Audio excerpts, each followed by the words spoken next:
Jerusalem has two lines of walls. They get through the first wall. Once they've cleared a space in the first wall, they then roll their siege towers against Jerusalem, against two separate points in the wall. The defenders destroy one siege tower, but not the other siege tower, and the Crusaders cross into Jerusalem and massacre the population.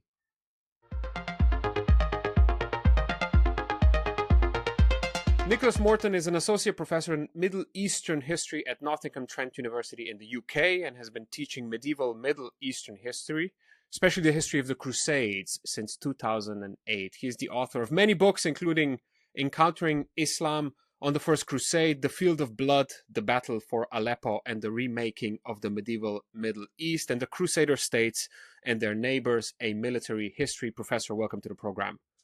Thanks so much for having me on the show. I mean, speaking as a European here, is there a more spectacularly unique, blood-soaked, and straight-up feverish chapter in all of our history? Because I kind of don't think so. But I wonder, what do you think?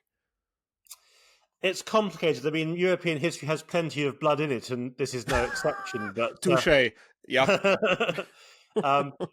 But yeah, there's plenty of violence in the Crusades, although it takes some very unusual forms. In many ways, the Crusades is a break from the usual cycle of bloodshed that marks Western Europe. I'm hoping we'll get into that as the show goes on.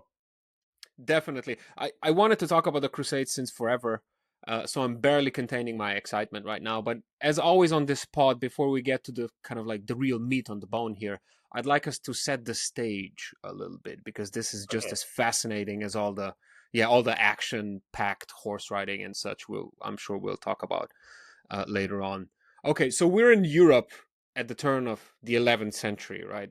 Now, usually we kind of think, at least in the mainstream, of the Middle Ages as one big goulash where everything is kind of the same for like 1,000 years. But in reality, I imagine that, for example, the 7th century was very different from the 11th century. So just before the infamous Pope Urban II, I believe, declares the First Crusade, what's kind of like the political landscape like? Who are the main players on the chessboard, and what are some of the big alliances and rivalries in Europe at the time? Yes, so there is a lot changing around the time of the First Crusade.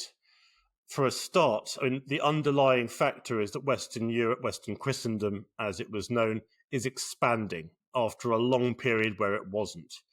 In the 900s, so the 10th century, Western Christendom was under attack from all sorts of different directions, from the Vikings in the north along the coastline of northern Germany and France and the British Isles, in the east from various groups moving westwards, and in the south from Muslim emirates, either in North Africa or the Umayyad Caliphate in Iberia. But that changes. And so from about year 1000 onwards, the Vikings begin to convert. And rather than attacking Western Christendom, they become among its leading proponents. And so the Normans, or Northmen as they were known, they begin to start conquering territory in the Mediterranean, perhaps most significantly Sicily. And so there's a change there. In Eastern Europe, you have the conversion of Poland and Hungary. And there too, an area that had been a threat to Western Christendom becomes a strength instead.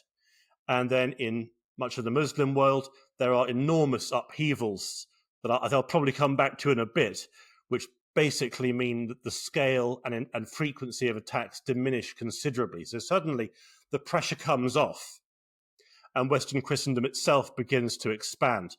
And there's various processes driving that. It's getting a little bit warmer, so crop yields improve. And when crop yields improve, people get healthier. They can have more children that reach adulthood. Society becomes more numerous and ultimately more powerful. And they begin to push back on their borders. So Christendom's expanding, but within this, there's also something called the Papal Reform movement, which is the church, the Catholic Church, is looking to reassert its authority. For over a century, it had been very difficult for the Catholic Church to maintain its institution across Western Christendom, given just how riven it was with conflict, but things are stabilizing now. And so the church wants to reassert itself over the archbishops, the bishops, the priests who provide ecclesiastical governance for its various areas. So the church is looking to reassert itself. And what I'm hoping you can see in and amongst these various threads are various threads that don't necessarily lead to the crusade, but will facilitate it, that will help it to come about. So it's a sort of sea change period. Western Christendom had been on the defensive. Now it's on the offensive. What are some of the big powers, though? The big kingdoms? What's happening between them? Okay, so the main powers are, well, from a church perspective, obviously the papacy doesn't have enormous territorial power, but in terms of its spiritual authority over Western Christendom, it's enormously powerful. You then have the German Empire, later known as the Holy Roman Empire, which is also very powerful and in conflict with the papacy at this time because the papacy is reasserting its authority, and they're particularly in dispute over who gets to appoint bishops, because bishops are big landowners in Germany. The emperors want to make sure they maintain control over who's going to be a bishop. The papacy, for its part, well, the bishops are members of the church. Of course, they want authority over them. You've also got the Kingdom of France becoming more powerful. It's gone through a long period where many of its regions were going almost independent, but now the kings of France, increasingly over the 12th century, the kings of France will get more powerful. And then in Iberia, so modern-day Spain and Portugal, you've got the beginnings of the northern Christian kingdoms of Spain pushing south into central and southern Spain, taking territory from the Taifa Muslim states in that area. So there are various powerful elements in play.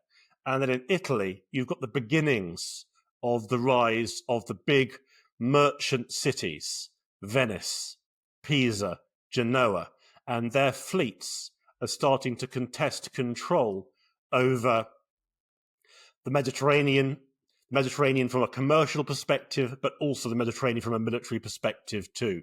So there's various powers in play, and they're expanding. Oh, and the last one to mention is the Normans, because people have normally heard of the Normans in Normandy and northern France, and perhaps the Norman conquest of England.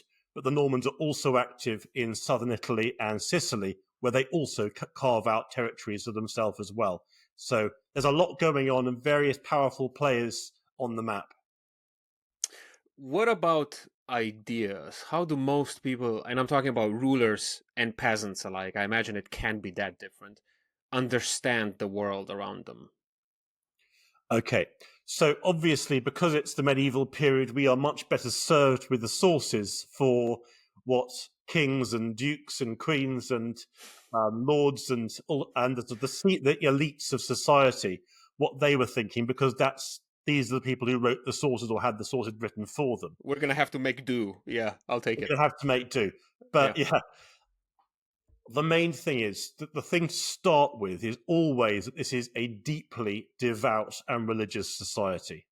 And it has to start there. These beliefs are held entirely sincerely. It's not some sort of facade. And so understanding just how sincerely and deeply held religious views are in Western Christendom is a good starting point. This is something that is intrinsic to the way people are thinking.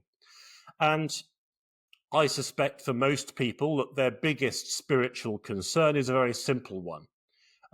Two very simple concerns. The first is achieving salvation. So at the end of their lives, that's not going to be very long because life expectancy was fairly short in this period. How will you get to heaven? And what do you need to do to get there? There's a big concern around that.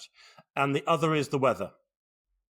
These are farming societies, almost exclusively. And I suspect that your average farming family, and of course the lords and knights and ladies who depend on these farming families to provide them with their incomes, they'll spend a lot of time looking at the sky, hoping for rain, hoping for less rain, hoping for warmer weather, hoping for colder weather, because ultimately the ability to raise their crops is fundamental. So again, this contextualizes the life in Western Christendom at this time. Communications are not great. They don't. Most people won't go more than 10, 15, 20 miles from their place of birth at any point in their life. And this in turn makes the Crusade such an extraordinary phenomenon, because people who had never left their homes, and certainly not their home regions, are suddenly traveling thousands of miles to an area that they had scarcely even heard of before, except through the stories of the Bible. Wow. It does sound a little bit gloomy, though. I gotta be, I gotta be honest. Like the short life expectancy, being so concerned about whether you're going to heaven or hell after you die, no communications, being tied to the land. Because I thought there's like a big kind of reversal in modern history. We used to call it the Dark Ages, and now a lot of historians are saying, "Hey, wait a minute, it wasn't so dark." That's a bit Yeah. of a bit of prejudice there. But from Maybe what I you're have. telling me, it wasn't a big Woodstock either. Maybe I've overpainted it in negative colours. So let me balance it out a little bit. Society at this point is based on communities, very close-knit communities. You would be born and raised surrounded by a circle of families, all of whom would know each other. You would probably marry someone from a neighbouring family who would already know each other. You will farm with people from these neighbouring families. It's close-knit, it's supportive, people look after each other. And so in the modern age, where we are increasingly suffering from loneliness and isolation, even in deeply packed cities, this isn't so much the case in the Middle Ages. You've got a community around you the whole time. And whilst communities can be a bad thing at times, they can often be a very good thing. And so there is a support network there in a way that there isn't in many cases. And life in some ways is simpler. It's not as, you don't have to rush and hurry and have the same hustle and bustle that you have in the modern day world. You'll live according to the agricultural year. You'll plant your crops, you'll look after your animals, you'll raise your children, and you can do it as a family. So where increasingly we're having to sort of have the parents going off to work, the children being looked after, even the family itself not being able to spend much time together. In the medieval period, you're together the whole time. You work together as a family unit. And that's a nice thought. And of course, even the idea of heaven and hell, there is still the promise there of eternal life for the majority. And there too is a reassurance in that gives meaning to your life, even if it can be fairly short. So perhaps there is a balancing that needs to be taken there. Professor, you tried your absolute best, and I think you were more than fair. But to be honest, if I had a time machine, I think like ancient Rome or like ancient Athens or something for me. Just saying. Yeah. Yeah, no, I take your point. Okay. If we trace the idea of a crusade back to its very origins, I mean, surely this one pope didn't come up with the grand gesture himself. When and why does this concept of a spiritual or holy war first appear? Yeah, so this is a good one. And of course, it's a confusing one. In fact, if you'll permit me a slight personal aside, this is the reason I wanted to study the Crusades back when I was a teenager, because I couldn't understand how Christians could believe that waging holy war was acceptable in the eyes of God, because we're talking about Jesus's teaching, right? And Jesus told us to love each other and to do good to those that hate you and to beat your swords into plowshares. And when famously Jesus was arrested in the Garden of Gethsemane, and one of the people who came to arrest him, Jesus' disciples sliced off his ear with his sword. Jesus then miraculously healed the wound and said, "Those who live by the sword die by the sword," which is it's not entirely clear what that means, but it's not positive either about violence. So how do you get from that starting point through to believing that large-scale religious warfare is acceptable? And that requires a fair amount of explanation. And I've spent decades trying to understand it. And even now, I only kind of understand where they were coming from their own perspective. But it goes something like this, that the Roman Empire converted to Christianity slowly in the years after Jesus' death. And then in the 4th century, when Emperor Constantine converted to Christianity, and thereafter, it became the official religion of the Roman Empire. So the Roman Empire becomes Christian. And although there have been converts previously, that formal conversion changes a great deal, because now the Roman Empire has to ask itself, how do we, the Roman Empire, who wage warfare, who have massive armies, who have borders to defend, how do we interpret Christianity in the context of a military empire? And various thinkers wrote on this, perhaps most famously St. Augustine. And St. Augustine, he came up with a theory not for holy war, which is a war that God wants or is believed to want, but just war. And just war is basically a war that is deemed tolerable in the eyes of God. And in many ways, St. Augustine's thinking will be recognizable today, because we still talk about these conditions for what is an acceptable war. And those are just cause. There has to be a good cause for war. Typically, if you are acting in defense of your own borders, if you've been attacked, you do have a right to defend yourself. Just war. The other one is right intention. So if you do go to war, the people carrying out that war, they have to fight with the right intention, which is simply to end the invasion, end the violence, bring the war to a conclusion as quickly as possible with the minimum of bloodshed, and whilst not indulging in looting and stealing and mistreating civilians on the way. So it's war conducted just for the purpose of ending the war, and then it's over. And the final one is legitimate authority, which is that the wars have to be waged by a king, a prince, a recognized authority. It can't be waged by just anyone who feels that they want to start fighting. So these are the main conditions St. Augustine offers, and so that already we see a shift in the direction towards accepting warfare. But then the Western Roman Empire collapses in the face of the Goths and the Visigoths and the Franks and the Saxons and all the various peoples who overthrew the Western Roman Empire. And these societies all have military elites. So they're governing families, they're fighting families, they're the ones who lead their peoples into battle. Now, they're not going to give up warfare. It's central to their society, but they voluntarily adopt Christianity.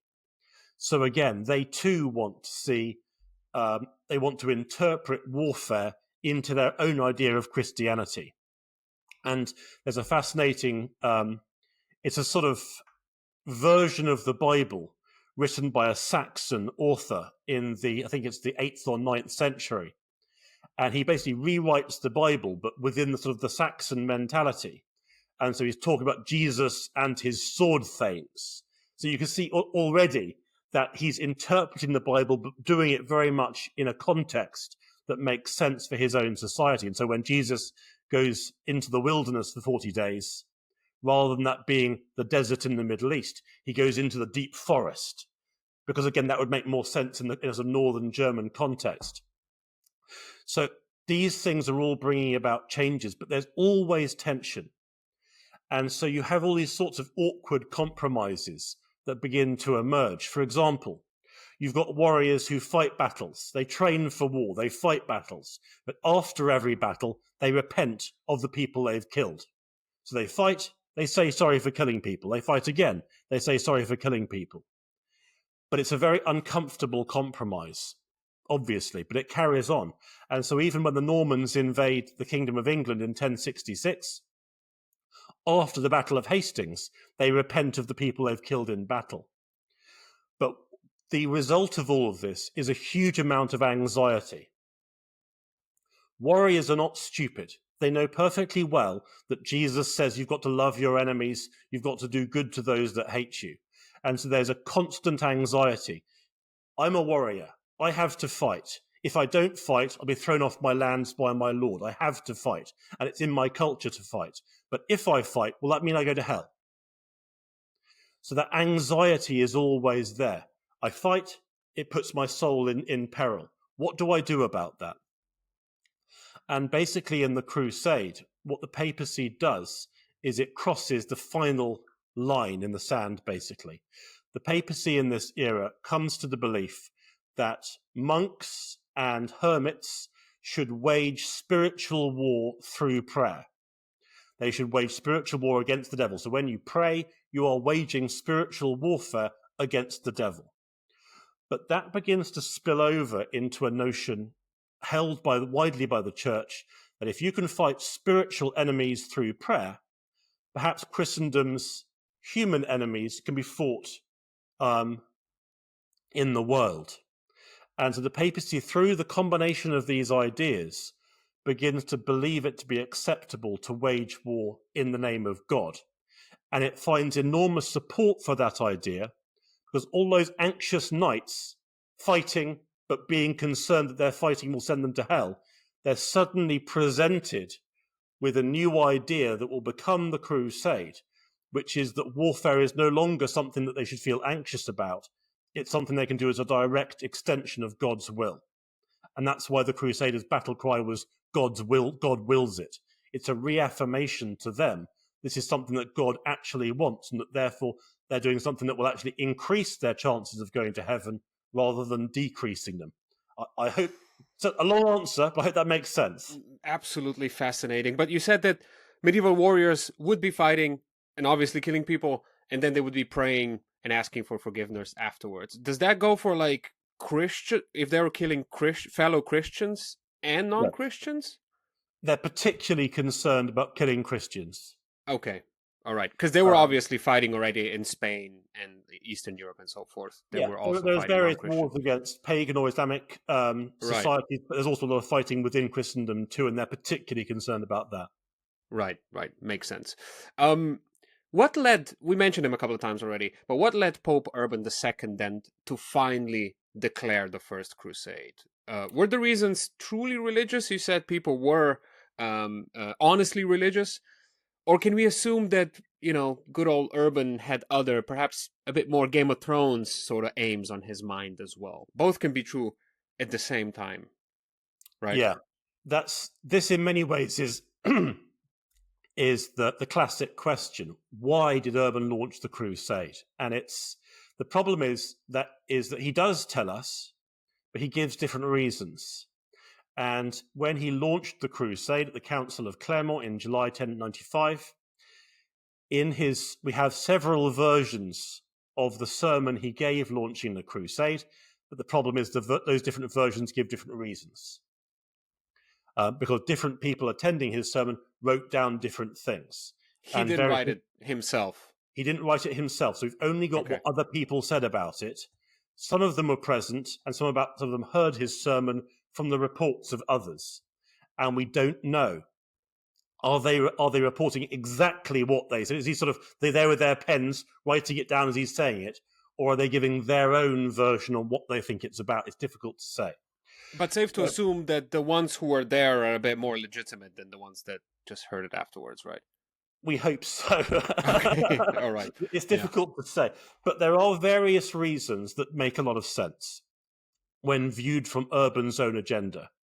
So, factor one, I've mentioned already that back centuries before the Western Roman Empire fell to all those various peoples who crossed the Rhine frontier and then into the Western Roman Empire. But the Eastern Roman Empire, so that's what would be Greece, the Balkans, Anatolia, the Aegean Sea region, that survived as the Byzantine Empire. And the Byzantine Empire survived for centuries until the 15th century. But directly before the First Crusade, the Byzantine Empire came under heavy attack because there was an enormous migration out of Central Asia by various Turkish peoples who advanced out of areas that today would be Turkmenistan, Kazakhstan, Uzbekistan, that sort of area, advancing south into Persia, Iraq, and then moving westwards into Syria, a massive movement of people. And they conquered much of the Islamic territory in the Middle East, but they also moved south into Anatolia, modern-day Turkey, taking an enormous amount of territory. Now, that territory belonged to the Byzantine Empire at that time, and so the Byzantine Empire is losing land very, very rapidly, and there's a series of battlefield defeats as well. So the Byzantines are enormously worried, and they send a series of envoys back to Western Europe asking for help. And some nobles set out. 20 years before the First Crusade, Urban II's predecessor, Gregory VII, tried to launch a holy war to try and support Byzantium, but got very little support. And so there is this ongoing need in the eyes of the church to raise forces to protect Byzantium. That's one factor. Another factor is Jerusalem itself. There's been a growing trend of pilgrims going in large numbers to Jerusalem, and the Christians in Jerusalem themselves are in a very awkward position because on one hand, you have the advancing Turks moving in to Syria and then pushing south down towards Jerusalem. And then in Egypt, you have a Muslim empire called the Fatimid Empire. And Jerusalem, the area around it, becomes a frontier of war between the Seljuk Turks, the Seljuks being the leading Turkish dynasty in the northeast, and the Fatimids in the southwest, and Jerusalem is right on the front line. So there's a lot of persecution, a lot of suffering, a lot of fighting in the Jerusalem area. The persecution comes quite a bit before the First Crusade, but nonetheless, the Christians in Jerusalem are suffering a great deal because of the upheavals of conflict. And they begin to ask for help there too. And returning pilgrims report what the Christians in Jerusalem are suffering, and that news also gets back. So there's a lot of messengers coming either from Jerusalem or the Byzantine Empire asking for help. But Urban's got other problems as well. Urban knows that in southern France and in other parts of Christendom, there's a huge amount of infighting. Knightly families fighting each other, petty lords fighting out their vendettas, and Urban himself knows this very well. He's the son of a French aristocratic family. So he's been raised as a child in this environment. He knows how violent it is. And it's his belief that Christians killing Christians in this way is utterly unacceptable in the eyes of God and has to stop. But the church's attempts to try and limit the violence in southern France particularly haven't been very successful.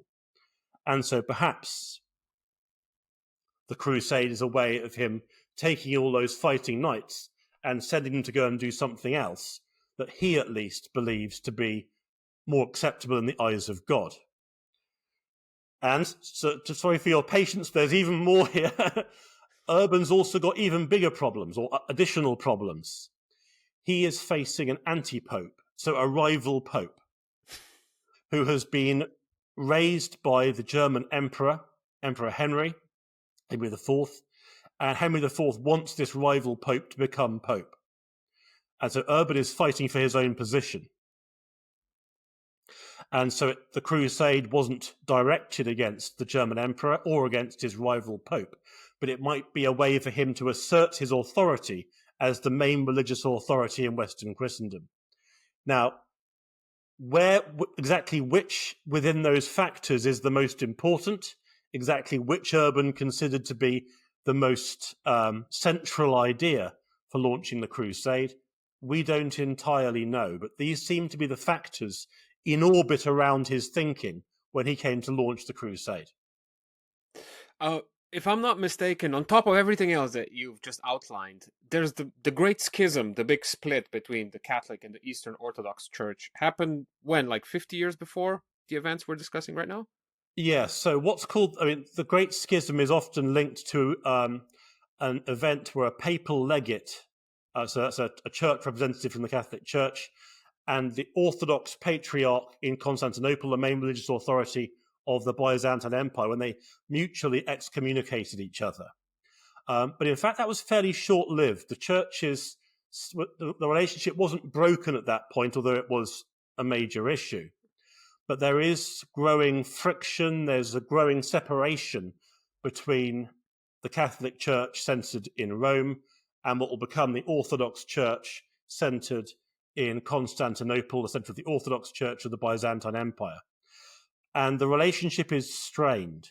So yes, certainly if Urban were to send troops to support the Byzantine Empire, that might go some way to healing the I emerging rift see. between them. So yes, that could be a sort of a linked-in motive connected to supporting the Byzantine Empire against the advancing Turkish forces. I see. So the separation was not complete at that time yet. Because I No, was like, okay, these guys are clearly not BFFs anymore, and yet the West, excuse me, is responding with the Crusade. But by the way, what's the role of the Byzantium king Alexios the First? What's his role in all this? so yeah, he's calling for help.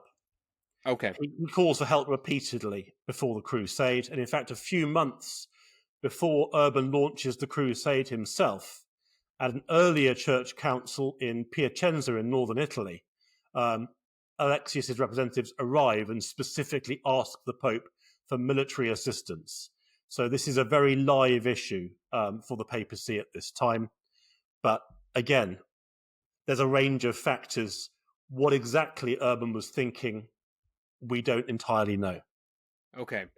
All right. So when the Pope's proclamation about the Crusades reaches various courts, as well as, I don't know, town markets, peasant villages, whatever, what's the response like? Is everybody unanimously enthusiastic about this idea? Or are there people who are not so keen? It's an incredible response because at this time, Western Christendom, Western Europe, it's not that big. Its population is probably only in the tens of millions. And yet it's estimated that there may be as many as maybe 200,000 people who went on the First Crusade. Now, if modern day population of Europe, I think, is something over 300 million. But proportionately, if that number of people went today, we would definitely notice. That would be a mass movement. So a large number of people went. There may have been critics, and there are certainly people who criticized the hysteria that emerged around the launch of the Crusade. And the first Crusaders, as they began to marshal their armies, in many cases, those gathering armies also persecuted many Jewish communities in Western Europe, which is another exceptionally violent and tragic moment of the Crusade. And there too, there is criticism of that. The church doesn't want the Jewish communities to be persecuted. The church places Jewish communities under its protection. So there is criticism of the Crusade, but the basic idea that Christians can wage holy war, there is surprisingly little concern raised about that at the time, at least in the surviving sources. But here we may be a little bit in the area of seeing history in hindsight, because most of the sources describing the First Crusade were written after the Crusade, in fact, virtually all. And so they all knew the Crusade did manage to march thousands of miles through Eastern Europe, the Byzantine Empire, and the Middle East, and it did conquer Jerusalem. And to their mind, the fact that it was so successful, when from a military perspective, it really shouldn't have been successful. I mean, it's an incredibly ambitious undertaking. It shouldn't have succeeded, but it did from a military perspective. And for many people, that is incontestable proof that God did want this to happen. And so that will probably have played a role in silencing criticism, because people could just say in response, well, if God didn't want this to happen, why was the Crusade able to conquer Jerusalem? By the way, I just thought of this. What did most, or let's say the educated medieval folks in Europe know or imagine about Islam? How did they perceive this religion? And I imagine certain places, I mean, in Spain, they were fighting against the Muslims, but what did they think of Islam? That's a great question. And the answer is not necessarily what you'd expect. They know virtually nothing about it. And they're not interested either. Okay. Right. Obviously, as you say, in Spain and Portugal, their knowledge is better because they're far closer to neighbouring Muslim societies. To some extent, the same is true in southern Italy as well, because many Italian ports conduct trade with North Africa and the Middle East. But those areas aside, there is surprisingly little knowledge. And in fact, it's notable that when many of the Crusaders went on crusade, many knights wrote legal documents doing things like arranging for their property or settling disputes or perhaps making a gift to a local monastery before they set out on crusade.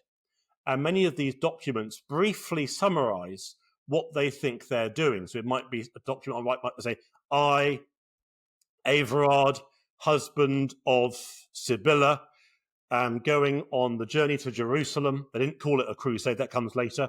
And then briefly he might say what he thinks he's going to do. And notably, the overwhelming majority of those sources say that they think they're going to fight pagans. The term they use, the Latin term, is paganus, which doesn't mean pagan in the modern sense. In the medieval context, it just means unbaptized.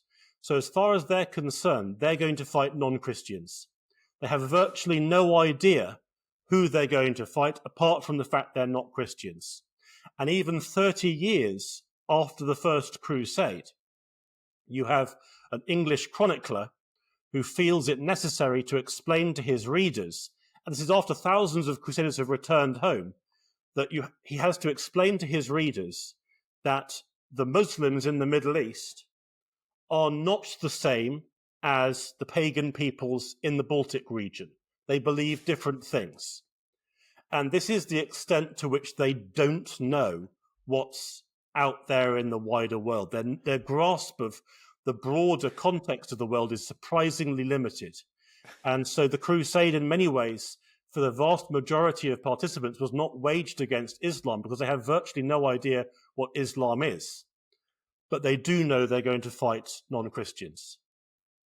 I mean, I'm sorry, but it is a bit amusing when you said that not only do they not know who they're going to be fighting, but they're not interested at all. This is about Jerusalem. Their goal is Jerusalem. Yeah. It's not to go. They're not really seeking to fight any particular religion or to fight any particular people. And in fact, during the Crusaders are perfectly happy to work with Muslim powers. They do it all the time. They form all sorts of alliances. This is about Jerusalem itself. They want Jerusalem. And that's what they're fighting to achieve. I mean, but what did the Pope say? Like, who are you going to be fighting in the Holy Land? This is very difficult to say because the Crusaders' main opponent was the Seljuk Turks. And the Seljuk Turks themselves were within a process of conversion to Islam. They hadn't fully converted to Islam by this point. In their origins, the Seljuk Turks were mostly shamanistic. They were nomadic Central Asian people.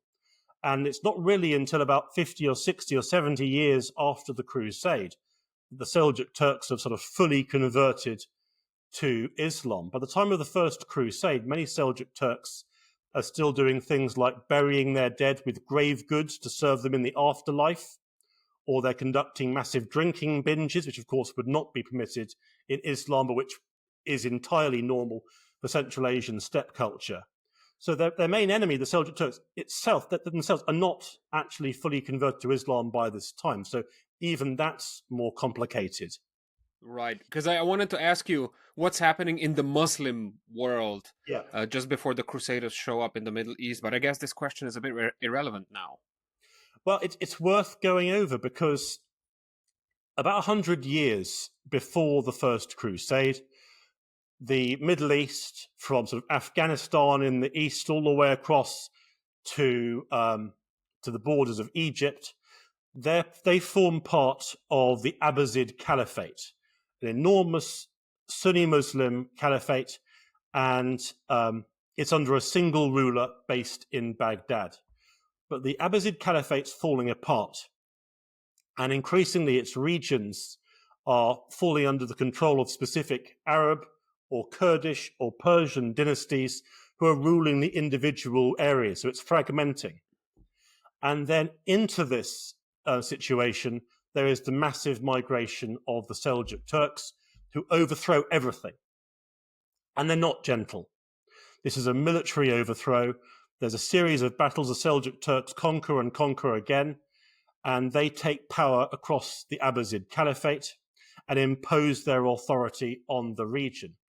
And in the process, they displace and they overthrow Kurdish leaders, Arab leaders. So in the area that the Crusaders will conquer, they overthrow Byzantine rulers in Anatolia, and they overthrow Arab, Armenian, and Kurdish rulers in Syria, southern Anatolia. And they do this only about 20 years before the First Crusade.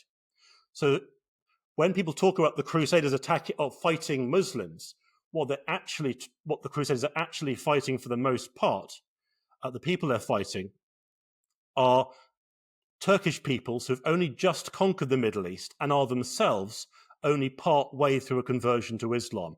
And so, as you can see, it's a lot more complicated than is typically given. The Crusades are normally presented as a straightforward battle between a clash of civilizations, Christianity and Islam. It's much more complicated than that. Jumping back to Europe for a second. So the Pope declares the First Crusade, and then there, if I understand it correctly, there are immediately two separate expeditions that are organized. The so-called People's Crusade and the Prince's Crusade. So one for folks without money and one for the more loaded aristocracy. How come they're not just doing one big thing? Right, so the papacy loses control over the crusade almost immediately. Okay. The papacy has no army of its own. It has no real way to organize or to manage the Crusaders. And that's why when the Crusaders begin to gather their armies, that often they attack Jewish communities in sort of in various cities across Western Christendom, even though the church doesn't want that to happen, because the church has already lost control. And because there's so little organization, the papacy does send a legate to try and provide some leadership, though in fact his authority it's not total at all. Because there's so little organization, groups begin to set out for Jerusalem in sort of different groups. There's not a single army that forms and marches. There are a whole series of armies that march at different times. And many of them don't even get to Constantinople. In some cases, the Crusaders cause so much disruption and so much chaos that the Crusaders are actually stopped from entering, for example, the Kingdom of Hungary. Just won't let some Crusaders in because they're too rebellious, they're too violent. And why would the King of Hungary let people like that into his kingdom? Other groups do march successfully through Byzantium, and they do in time sort of gather into, as you say, the two big waves of the Crusade. The first, the People's Crusade, it does contain some nobles, but there's also a lot of non-combatant pilgrims and people who have just joined who aren't from an aristocratic background. And that crusade is destroyed almost immediately on entering Anatolia, Turkish territory, with an enormous slaughter. And in many ways, this is the most predictable outcome of the crusade, because the warriors of Western Christendom marching in these crusading armies, many of the people in their ranks are not there to fight. They're just there as pilgrims. They don't have the capacity to feed themselves. Of course, there's no tinned food and there's no supply lines. The food they're carrying won't last for more than a week, maximum 2 weeks. So they're always hungry. And they've got to feed thousands of people and horses and all the rest of it. And of course, they've never fought the Turks before, and the Turks themselves fight in a nomadic fashion, which they've never encountered. And so in many ways, getting slaughtered immediately is by far the most likely scenario. What's so much more remarkable is that when the next major wave begins to gather outside Constantinople, it's called the Prince's Crusade. In fact, the Prince's Crusade is a series of separate expeditions that then sort of gather together in Constantinople, that's the capital of the Byzantine Empire, and then cross into Turkish-ruled Anatolia. This is, from a military perspective, it's remarkable that expedition ever got more than a few miles into Turkish territory, let alone managing to cross Anatolia, Syria, and then push its way all the way south to Jerusalem. From a military perspective, it shouldn't have succeeded, but it did. And that's a very interesting question. We're going to talk about that. in a second. But like I mean, like you said, famously, as the Crusaders are making their way to Anatolia, they're not all behaving like a league of gentlemen, like not exactly a bunch of fairy tale knights in action a lot of the time, right? In fact, they're wreaking havoc in much of what is Eastern Europe, pillaging sometimes, like you said, even massacring local populations, especially Jewish ones. I mean, how is that the first group, like the Paupers Crusade, or is that mainly the second group that's It's a causing mixture. problems? It's The, a the, mixture. fir- the first group seems to have been particularly out of control and violent, and there's lots of reports of violence. And whether that's because they were inherently violent isn't clear, although, of course, much of the violence may simply have reflected the fact that they're starving because they can't carry enough food to feed themselves. So they will then be faced with the fact that they either have to take that food or starve. And you have Byzantine cities closing their gates to the Crusaders because they just don't want to let them inside the city because they're too concerned at the dangers that would pose. But that, of course, will only make the problem worse in a sense because it will only increase their starvation. So there are various factors in play. The later crusading armies led by dukes and counts, people like Duke Godfrey of Bouillon or Count Raymond of Toulouse, these are a bit better organized, but the violence goes both ways too. There are also attacks on pilgrims, not just by pilgrims, because in many ways, pilgrim groups a long way from home, carrying money to buy food and supplies for themselves, that's very tempting for local aristocrats or bandits to attack because they can be so easily stolen from. So all of these reasons create violence. So yeah, there is a fair amount of violence going on. But why are they specifically targeting Jewish communities? This happens mostly in Western Christendom, and it's a good question, and not least because the church tries to prevent it. In some cases, the Crusaders seem to have been trying to bring about forced conversion, try to force the Jews to convert to Christianity. In some cases, it's because they want to take their wealth or property. So, in order to gather money to go on crusade, they try and take it from the Jewish populations near to their own towns or cities. But these seem to have been the motives. It may also simply be the fact that often when you have large numbers of very violent people gathering together against a background of hysteria, that can lead very naturally to, well, not naturally, but it can lead to violence fairly swiftly, almost organically, if you see what I mean. Okay, so this first group, I mean, this is amazing stuff. This first group of a ragtag army full of like pilgrims and people who are not professional warriors, makes its way up to Constantinople, and then they're stuck outside of the city's walls, and they're hungry, they're starving, they don't have supplies. I mean, what happens next there before we go to the kind of real army? What happens to the first group? Sure. You did say they get annihilated, but what happens? Well, this is a bit complicated because let's look at this from the Byzantine Empire's perspective. I mean, he did call them, didn't he? He called them. Alexios the First. Yeah. In a sense, he asked for this. This is what he wanted. Probably not seeing what he was expecting though with the first group, right?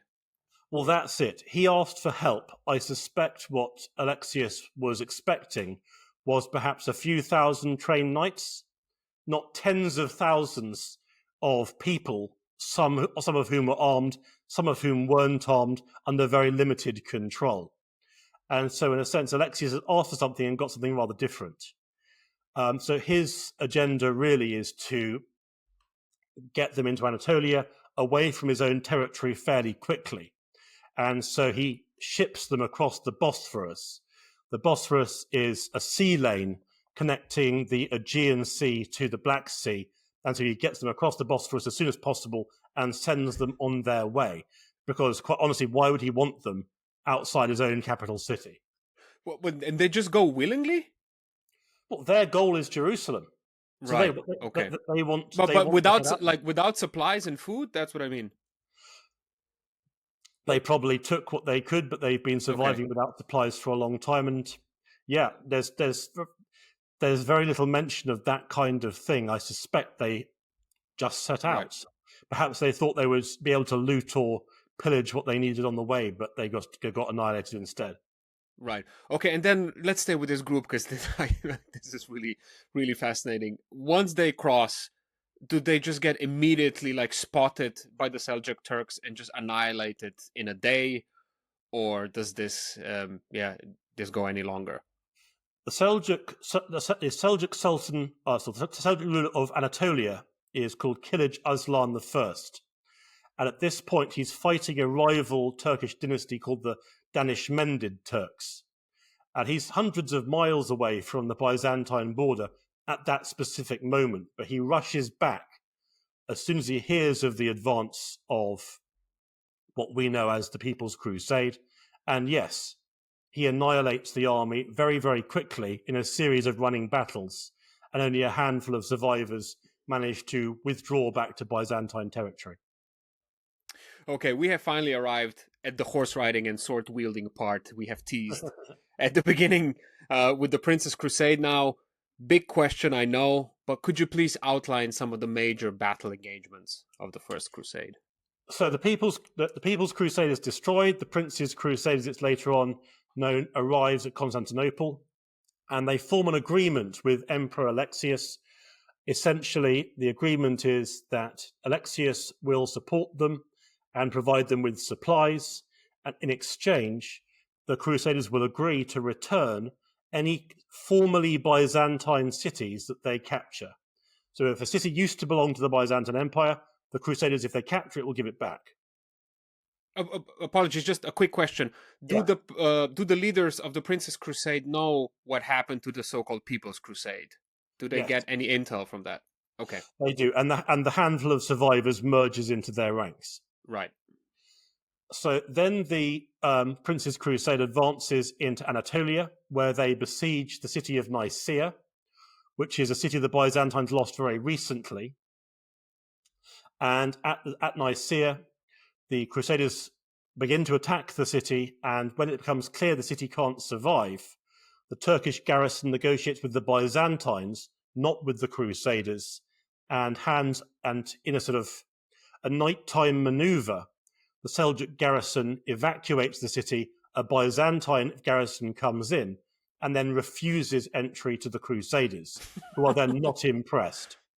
I can imagine, yeah. This is the first phase of the Crusade. The Crusaders then advance across Anatolia, that's modern-day Turkey, winning a series of battles against the local Turkish forces. And following a few weeks behind the Crusade is the Byzantines' main field army reconquering all this territory themselves. So the Crusaders they're like a snowplow. They push a route through Turkish territory, and the Byzantine Empire then gathers up all they've conquered behind them. Okay, Alexios played this masterfully, if I may say so, up until this point. Indeed, and the Crusaders fully understand this. So then they reach northern Syria, and in northern Syria there's a big city called Antioch, which again used to be a Byzantine city only a little over a decade before. And in an 8-month siege, the Crusaders besiege and conquer Antioch. And all the local Turkish commanders try to lift the siege.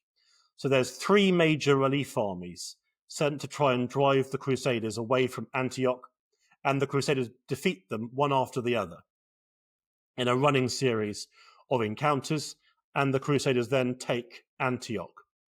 Now, when they do this, crucially, the Crusaders refuse to return Antioch to Byzantine control. And their argument is that Emperor Alexius has already broken his vow, his oath, in their view, because he should have supported them outside Antioch, but they consider the support they received to have been inadequate. And so they think the oath is broken, they're not going to return the city to him. And so Prince Bohemond, or he's currently Bohemond of Taranto, he becomes Prince Bohemond of Antioch. He takes Antioch for himself, and this is one of the earliest Crusader states, essentially a permanent conquest made by the Crusaders in the Middle East created in 1098, and it will survive until 1268. So over a century and a half of history following that initial conquest. And during the siege of Antioch to the northeast, the Crusaders are invited into the city of Edessa by the city's population who want to get rid of the Turks. And they're invited in and they take power in Edessa. They seem to have sort of strong-armed themselves into authority. And Edessa also becomes a Crusader state, the county of Edessa. After this, the Crusaders advance south, a fairly peaceful march in many respects. They're moving into the borderlands zone between Seljuk Turkish territory and Egyptian Fatimid territory. And crucially, the Fatimids, up to this point, have been broadly supportive of the Crusaders because the Seljuk Turks are their great enemy. And the Crusaders are destroying all the Seljuk Turks' armies. So why wouldn't they support the Crusaders? And the Crusaders, to their point, they support the Fatimids because they see a chance for an alliance. But it all falls apart in 1099 because during the Crusaders' siege of Antioch, the Fatimids march out from Egypt and conquer Jerusalem. They'd formally owned it, and they've conquered it from the Turks because they can see the Turks are struggling so much because they're being defeated over and over again by the Crusaders. And so when the Crusaders learn this, they say, well, look, we're marching to Jerusalem. We're not going to stop. And the Fatimids say, well, look, we've taken Jerusalem.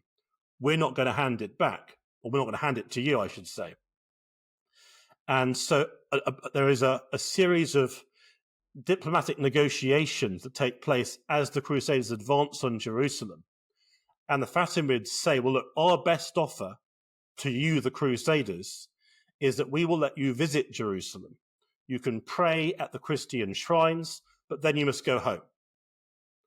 And the Crusaders, their counteroffer is they say to the Fatimids, we will help you to conquer every city you ever lost to the Seljuk Turks, but we want Jerusalem. And ultimately, neither side can reach a compromise, and so it's going to be war. The Crusaders advance on Jerusalem, they conquer Jerusalem, and there is then a very bloody massacre. There's a series of massacres in Jerusalem when the Crusaders conquer the city. Right, we're going to talk about that, but I wanted to ask, what did a typical battle between the Christian forces and the Seljuk Turks look like? Are they even fighting in the same way? I mean, these guys probably have seen each other for the first time, at least at the beginning. So this must be really odd for some of them. The Crusaders have never encountered anything like the Seljuk Turks' armies. And for the Seljuk Turks, they have encountered similar armies, but not the same. And they're very, very different. So Western Europe is an agricultural society. You have farmers, then you have knights, and you have nobles, very simply. And their armies reflect this. They have large numbers of infantry who are from fairly poor families, so they can't afford very good equipment, and they march to battle on foot. They'll probably have spears, a shield. The wealthier will be able to afford a crossbow or perhaps a helmet, but they're not that well armoured. They fight on foot. The landowners, the knights, they're wealthier. They can afford more. They can afford a war horse, a chainmail suit, a hauberk as it's known, a helmet, and they will have a lance, a shield, a sword. They're better equipped. So the way Western Europe fights reflects its social structure. And so they march into battle with small contingents of knights and large contingents of foot soldiers. Essentially, knights from the aristocracy and foot soldiers from artisans from a city or farmers from the countryside. Seljuk Turks are totally different. They come from Central Asia, and they are nomadic for the most part, and their lives previously were moving flocks of sheep and herds of goats and horses from summer to winter grazing, and they move in tents from one area of grazing to another. And because they're nomadic, they raise their children to ride and shoot bows and arrows and to hunt from a very early age. Now, that's their basic way of life, and everyone's raised the same way. But of course, these are all skills with excellent military applications. If you have a society where everyone is raised to ride and ride in cooperation with other people, and they're all excellent shots with a bow and arrow, and they're all extremely skilled at hunting, then this is going to be a very effective military society. And so this then sets up the military confrontation between the Crusaders and the Seljuk Turks. Crusaders, heavily armoured, metal weapons, metal armour, but slow. Most of their army marching on foot, quite rigidly disciplined in battle, so blocks of infantry formed as units, protecting blocks of cavalry. And then you have the Seljuk Turks. Very dynamic, much, much faster moving, but not as heavily armoured. So Seljuk Turks tend to avoid close combat. Their horses, in many cases, don't have horseshoes, so their horses can't bear a heavily armoured rider. Their rider has to be lightly armoured. So Western European armies, they want to enter close combat quickly, because that's where their strengths will begin to show an advantage. And they realize this immediately. Oh, they know that they learn this. Yeah, they learn this very quickly. Yeah. The Seljuk Turks, they don't want to enter close combat. What they want to do is to act a little bit like a flock of birds around a crusading army. Different companies all the way around the crusading army, charge in, shoot a few volleys of arrows for maybe 100 meters, and then withdraw. And then just keep doing that over and over again until the crusading army gets bored, gets depleted, runs out of supplies, does something stupid, and then they've got them. And yet the Crusaders keep winning battles against these people who are trained from birth, who all know how to shoot. I mean, how is that possible? That's a great question, and certainly one of the things that I think characterizes the medieval period as a whole, not just for the Crusades, but for Eurasia as a continent, is just how much more effective nomadic armies are in almost all cases to the armies raised by agricultural societies. They're faster. Their adult population is almost all trained to fight, and they have incredible skills, particularly with the bow. And so until the advent of advanced gunpowder weapons, nomadic armies are more effective than pretty much anywhere else. What makes the Crusaders so effective is a number of things. The first one is we do need to take seriously that they are exceptionally religiously motivated. They're zealous. And extreme motivation has, again, military applications. If you're fighting someone who's not going to stop and who, more importantly, has no way of getting home, once they've crossed into Anatolia, there's no retreat for them, or for the majority of them. They've got nowhere to go. These are all strengths from a sort of ideological perspective. But they also have some very effective commanders, most notably the Norman commander, Bohemond of Taranto.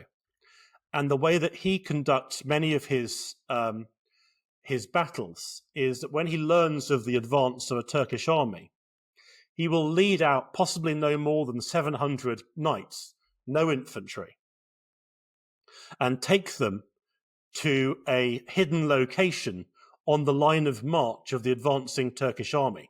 And he'll lead them out at night, so no one knows that they're doing this. And then he will wait for the Turkish army to advance, say, under a hill where his forces are hidden on the other side of the hill. And then as soon as it's first light, he'll charge down and attack them suddenly, because he knows if he can get the Turkish army into close combat, he'll probably win. So a night march and a sudden dawn charge, a lot of the Crusaders' early victories are achieved by that method, because they know that in a conventional military encounter, it'll be much, much more difficult for them, because the Seljuk Turks simply will not accept going into hand-to-hand combat. They're all on horses, whereas the Crusaders are mostly on foot, and they'll simply avoid the Crusaders and carry on shooting at them. So the Crusade commanders are looking at ways of forcing the Seljuk Turks into close combat. What are the Muslim or maybe the Seljuk Turk sources saying about the Crusaders when they first appear in their lands? I mean, they must have been quite gobsmacked at the sight, at least at the beginning, no? Well, it's so unexpected. They've been...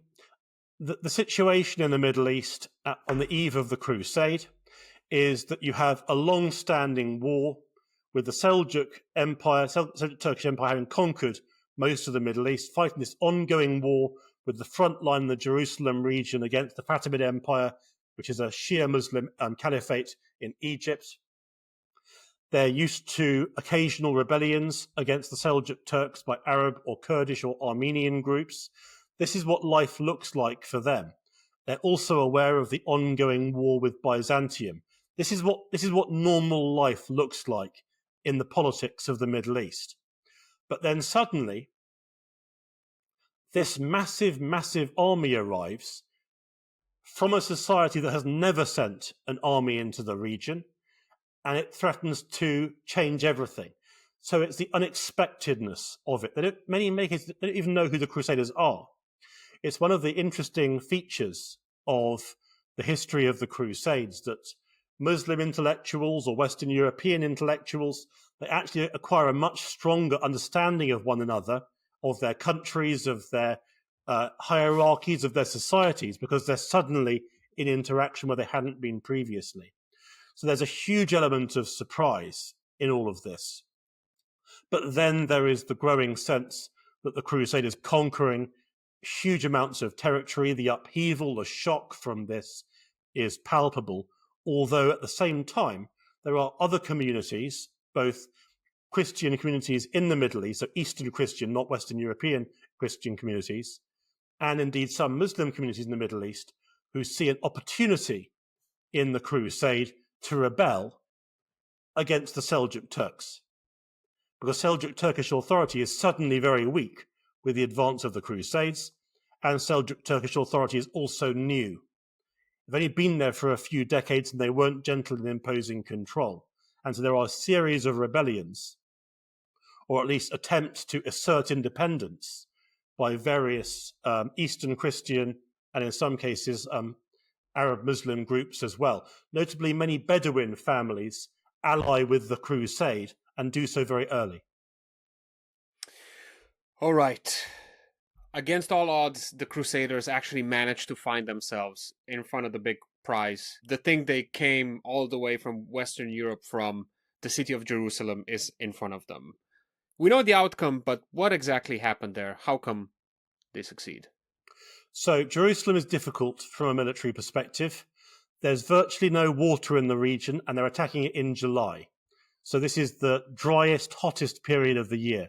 There are seasonal springs around Jerusalem that provide some water, but they've all dried up by this time of year, or most of them have. So there's virtually no water. And in fact, Jerusalem in this era depends on rainwater collected in enormous tanks in the city's houses for its water. So this is not an easy place to attack. There's also virtually no wood in order to create catapults, siege towers, the weapons of siege warfare to attack Jerusalem. So that's how it goes. You don't bring siege weapons with you all the way from Europe. No, you make them. You come somewhere and then you make them. Okay, got it. That's how it works. But unfortunately for the Fatimid garrison in Jerusalem, they made a mistake, which is, you may remember that a year before the Crusaders arrive at Jerusalem, they conquered Jerusalem. They conquered Jerusalem themselves. And the Fatimids brought a large stock of timber with them to make their own siege weapons. But here's the problem. They forgot to destroy the timber stacked outside the city. So the Crusaders can use some of that timber themselves to make their own siege weapons. But the problems with water, they don't go away. You hear about some stories saying that in the early mornings, some Crusaders used to lick marble statues or lick marble columns because there's a very slight condensation from the morning air on the marble statues. That's how desperate they are for water. That doesn't go away. But the Crusaders build their siege weapons. They make a series of attacks on Jerusalem. Jerusalem has 2 lines of walls. They get through the first wall. Once they've cleared a space in the first wall, they then roll their siege towers against Jerusalem, against 2 separate points in the wall. The defenders destroy one siege tower, but not the other siege tower. And the Crusaders cross into Jerusalem and massacre the population. And this is a perfect ending of the first episode. Professor Morton will be back for part 2 of this series real soon, so please stay tuned. I can promise you a lot more juicy Crusader stuff is yet to come. So yes, see you in a jiffy. Thank you, Professor. Thank you. By the way, for those of you who support me on Patreon, you'll be able to access the second episode, the audio version, immediately. But for the rest, I will indeed see you in 1 week. Ciao. Please subscribe to the podcast on YouTube, follow on Spotify and Apple Podcasts. I've been told on countless YouTube tutorials that I have to say this, otherwise nothing happens, which is strange. Also, if you feel like it, support me on Patreon. I'm playing the world's smallest violin here, but this is a one-person pod. I have no production team, no nothing. So feel free to hop on Patreon and find smart cookies on there. And then last but certainly not least, I have to thank my existing patrons, Tovarishin, Tovarishice. Without you, this podcast simply would not exist. So thank you so much. That makes you actual producers of this show. So eternal thanks to Darej, Rok Tržan, Sasha Vipotnik, Neven Cvijanović, Juž Premrov, Nate Sirk, Goran Ivašić, Anže Sever, Ole, Marin Ferrara, Dejan Žolnir, Aljaž Mahar, Štrole, Aida Mancian, Miha Medved, Medinho, Goran, Gordon, Lorenzo, Jurečuk, Mila, Carmen, Veronica, and Tai Chi. You guys rock. Thank you so much.